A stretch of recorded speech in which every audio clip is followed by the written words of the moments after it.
మహాశీలరా, గత భాగంలో కురుక్షేత్ర యుద్ధంలో విజయం సాధించిన పాండవులు యుద్ధరంగంలో తాము స్వగోత్రులను చంపినందుకు తమకు పాపం వస్తుందా రాదా అని కృష్ణుని అడిగి తెలుసుకోవాలని అనుకున్నారు.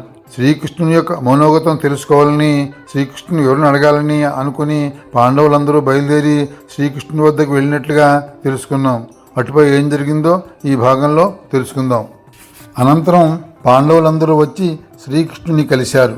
కుశల ప్రశ్నలు మంచి చెడ్డలు మాట్లాడుకున్న తర్వాత భీముడు శ్రీకృష్ణుడితో, బావా, కురుక్షేత్ర యుద్ధంలో మేము మా స్వగోత్రీయులను, బ్రాహ్మణులను, అమాయకులైన ప్రత్యర్థి వర్గంలో గల సైన్యాన్ని హతమార్చి విజయము నీ ఆధ్వర్యంలో అందుకున్నాము. ఇది సంతోషకరమైన విషయం అయినప్పటికీ స్వగోత్రులను చంపినందుకు మాకు పాపం రాదా? ఇది దోషము కాదా? ధర్మాధర్మ విచక్షణ చేసే భగవంతుని దృష్టిలో మేము దోషులమవుతామా, శిక్షార్హులమవుతామా తెలియజేయి అని శ్రీకృష్ణుని కోరాడు. అంత అర్జునుడు, బావా కృష్ణ, ఈ ధర్మయుద్ధమని బంధుత్వములకు తావులేదని, అధర్మము చేసిన వారిని శిక్షించుట క్షత్రియ ధర్మమని ఆనాడు నీ యుద్ధరంగంలో భగవద్గీత ద్వారా నాకు ప్రబోధించావు. నన్ను యుద్ధానికి కార్యోన్ముఖుని చేశావు అని అన్నాడు. అంత ధర్మరాజు, బావా నీవే భగవంతుడవు, అలాగే ధర్మం నిలబెట్టేవాడవు కూడా నీవే. అధర్మము పెంచి పెరిగినందువల్ల నీవు ధర్మ సంస్థాపనకై ఉద్భవించి మమ్మల్ని కర్తలుగా చేసి నీవు ధర్మాన్ని గెలిపించావని, ఈ ధర్మయుద్ధంలో పాపములకు తావులేదని నేను నా సోదరులకు చెప్పాను అని ధర్మరాజు అన్నాడు. అప్పుడు నకులుడు, బావా ఈ యుద్ధం అంతా నీ పర్యవేక్షణలో జరిగింది. ఇందులో గల పాపపుణ్యాలన్నీ నీకు విదితమే. నీవు భగవంతుడవు, నీవు ఉండగా మాకు పాపభీతి ఎందుకు అని అన్నాడు. అంత శ్రీకృష్ణుడు వీరందరి మాటలు విని, బావలారా, ధర్మం వేరు, ధర్మ సూక్ష్మం వేరు. స్వగోత్రులను చంపుట, యుద్ధములో పాల్గొన్న అమాయకులైన సైన్యమును చంపుట కూడా పాపమే. దీనికి భగవంతుని దృష్టిలో మీరందరూ శిక్షార్హులే. యుద్ధానికి మిమ్మల్ని సన్నద్ధులను గావించుట నా కర్తవ్య పాలనలో భాగం. అందువల్ల ఈ యుద్ధం వల్ల మీకు పాపం తప్పకుండా చుట్టుకుంటుంది, దీంట్లో ఏమాత్రమూ సందేహం లేదు అన్నాడు. అంత భీముడు, బావా ఈ యుద్ధంలో సంభవించిన పాపపుణ్యాలు నీకు తెలుసును కదా.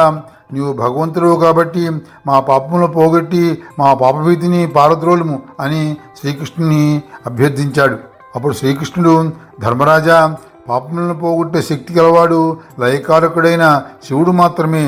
అందువల్ల మీరందరూ కైలాసం వెళ్ళి శివుని దర్శించి వారికి విన్నపము చేసి మీ పాపములను పోగొట్టుకోండి అని అన్నాడు. అప్పుడు పాండవులు శ్రీకృష్ణ అనుమతి పొంది తిరిగి హస్తినాపురానికి వచ్చారు.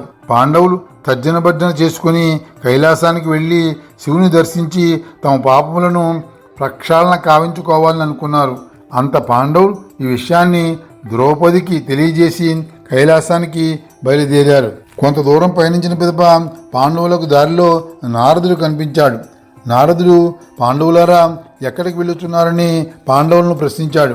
అంత భీముడు కురుక్షేత్ర యుద్ధం వలన కలిగిన పాపములను పోగొట్టుకున్నట్టుకై శివదర్శనానికే కైలాసం వెళ్ళుచున్నామని నారదునికి తెలియజేశాడు. నారదుడు పాండవులకు ఆశీర్వాదం తెలిపి విజయోస్తు అని చెప్పి వెళ్ళిపోయాడు. పాండవులు తమ ప్రయాణంలో ముందుకు సాగారు.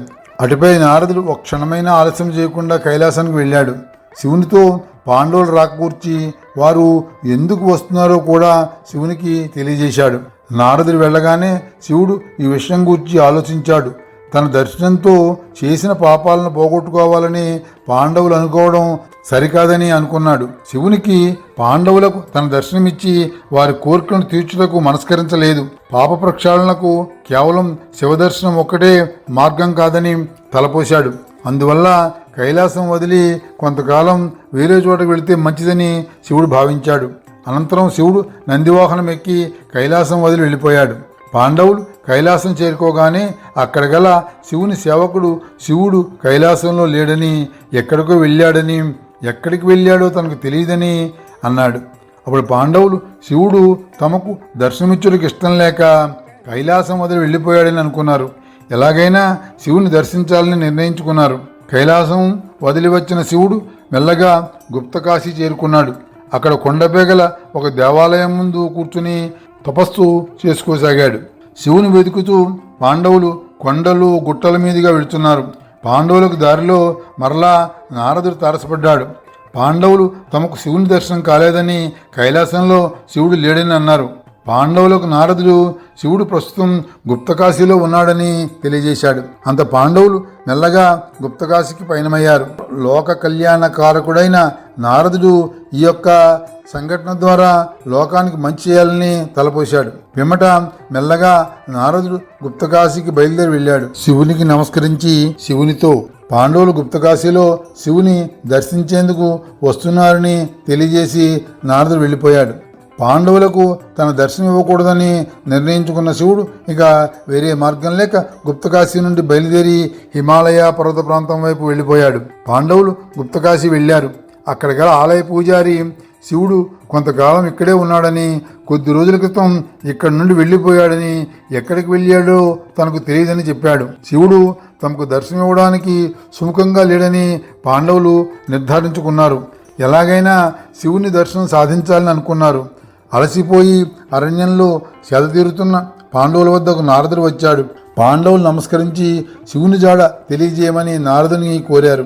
అంత నారదుడు శివుడు హిమాలయాల వైపు వెళుతున్నాడని పాండవులకు తెలిపాడు. అనంతరం పాండవులు హిమాలయాల వైపు బయలుదేరి వెళ్ళారు. హిమాలయాల మంచు కొండలపై వెళుతున్న ధర్మరాజు, భీముడు మంచు కొండల కింద నుండి వెళుతున్న శివుని చూశారు. అంత పాండవులందరూ శివుడు హిమాలయ పర్వత శ్రేణిలో ఉన్నాడని, కాబట్టి తాము శివుని కంటే ముందుగానే హిమాలయ పర్వతాల నుండి ముందుకు సాగే రహదారి వద్ద మాటు వేసి శివుని పట్టుకోవాలని నిర్ణయించుకున్నారు. వెంటనే పాండవులందరూ హిమాలయ పర్వత ప్రాంతంలో గల ఒక జంట కొండల వద్దకు చేరుకున్నారు.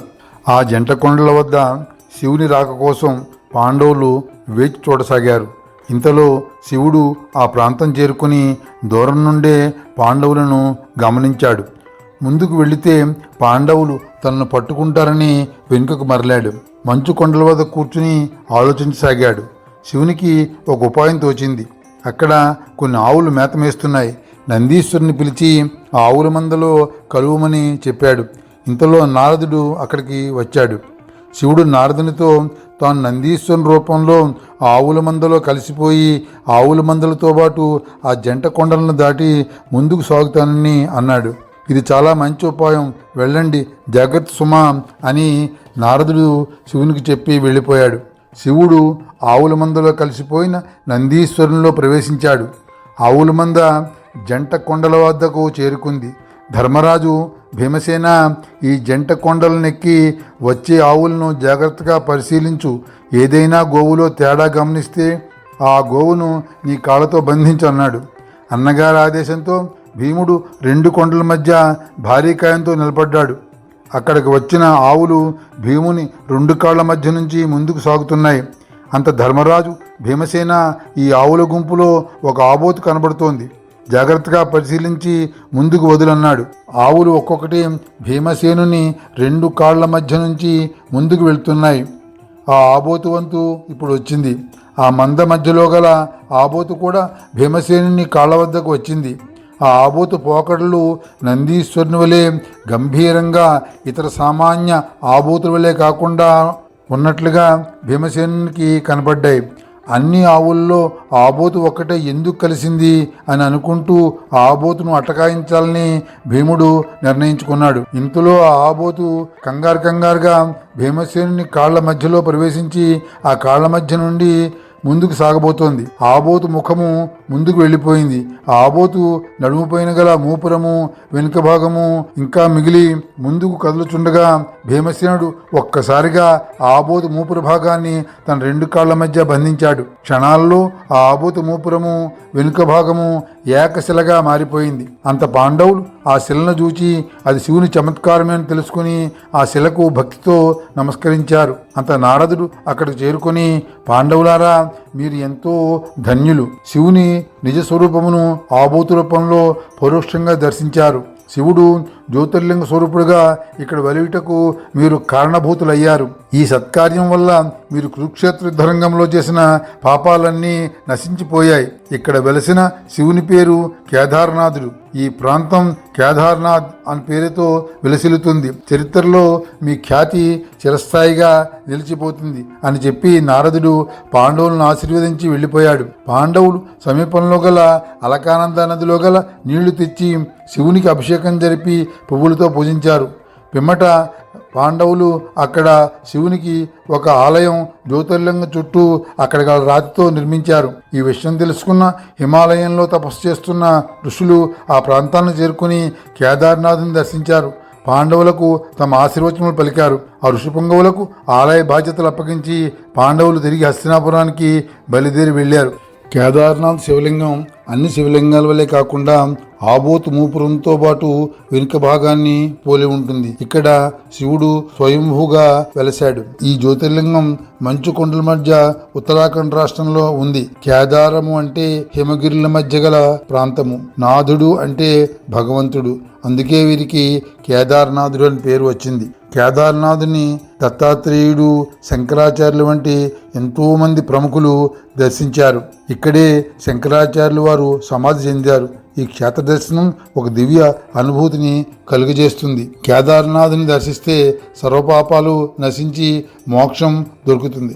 మరిన్ని విశేషాలు వచ్చే భాగంలో తెలుసుకుందాం. దువ్వూరి భాస్కర్రావు.